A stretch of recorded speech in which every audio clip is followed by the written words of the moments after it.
कुछ साल पहले बॉलीवुड में आई एक फिल्म काफी ज्यादा प्रशंसा का विषय रही थी और वो फिल्म थी सुपर 30। ऐसे हमारे देश में न जाने कितने सारे टैलेंट हैं जो कि गुमनाम जिंदगी जी रहे हैं और जिनके ऊपर ना कोई फिल्म बनी और ना ही कोई इसके बारे में बात करता है। मैं आपको बताने वाला हूँ ऐसे ही एक इंसान के बारे में जिसके टैलेंट को भारत ने नहीं बल्कि दूसरे देश ने सराहना की और वो चमकता सितारा अचानक से कहीं खो गया। तो स्वागत है आपका टेलीकास्ट वर्जन में।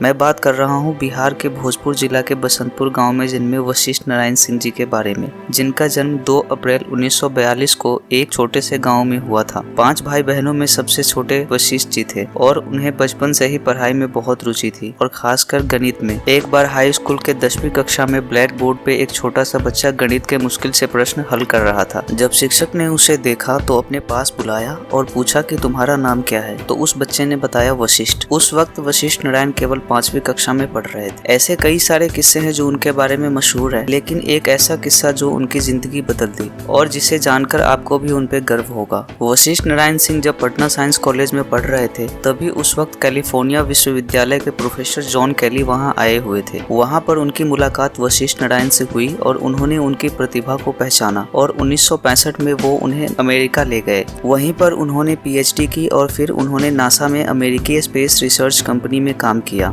एक बार जब अमेरिका स्पेस मिशन कर रहा था उस वक्त अचानक वहां का सभी कंप्यूटर ने कुछ समय के लिए काम करना बंद कर दिया। तब उस समय वशिष्ठ नारायण जी वहीं पर मौजूद थे। उन्होंने एक पेपर और पेन लेकर कैलकुलेशन करने लगे। उस वक्त वहां पर मौजूद जितने भी वैज्ञानिक थे वो सब हैरान रह गए, इतने सारे कंप्यूटर का कैलकुलेशन ये कैसे कर लेंगे। और कुछ समय बाद वहाँ के सभी कंप्यूटर ने फिर से काम करना शुरू कर दिया। जब कंप्यूटर और वशिष्ठ नारायण जी का कैलकुलेशन मिलाया गया तो सभी लोग हैरान रह गए, क्योंकि कंप्यूटर और वशिष्ठ नारायण जी का कैलकुलेशन बिल्कुल एक था। इतना ही नहीं, वशिष्ठ नारायण ने आइंस्टाइन की एक गणित की थ्योरी को भी गलत साबित कर दिया था और अमेरिका के एक स्कूल में आज भी वशिष्ठ नारायण जी के बनाए गए थ्योरी को पढ़ाया जाता है। लेकिन वशिष्ठ नारायण जी का मन ज्यादा दिन तक विदेश में लगा नहीं और कुछ ही सालों बाद वो अपने देश लौट आए और यहीं पर उन्होंने शादी कर ली। शादी के कुछ ही सालों बाद उनको एक दिमागी बीमारी हो गया और वो अपने मानसिक स्थिति से परेशान रहने लगे। एक दिन अचानक घर से गायब हो गए और कई सालों बाद वो एक पागल की स्थिति में दूसरे गांव में अपने बड़े भाई को मिले, जो कि उन्हें अपने घर वापस ले आए।